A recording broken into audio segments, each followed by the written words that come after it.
প্রথম কথা হলো আমরা মূর্তি পূজা করি না। আমরা প্রাণ প্রতিষ্ঠা করে প্রতিমা পূজা করি।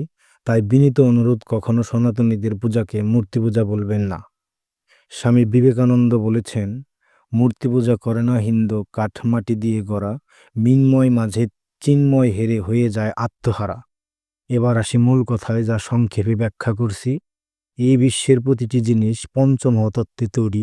পঞ্চমহাতত্ত্ব হলো মাটি, জল, বায়ু, আকাশ, অগ্নি।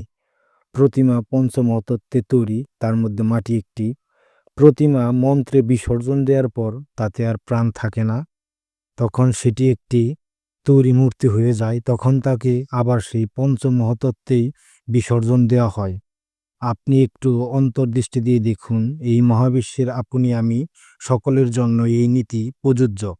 এই পঞ্চমহাতত্ত্বেই সৃষ্টি ও লয়কেই মূলত প্রতিমা বিসর্জন নির্দেশ করে।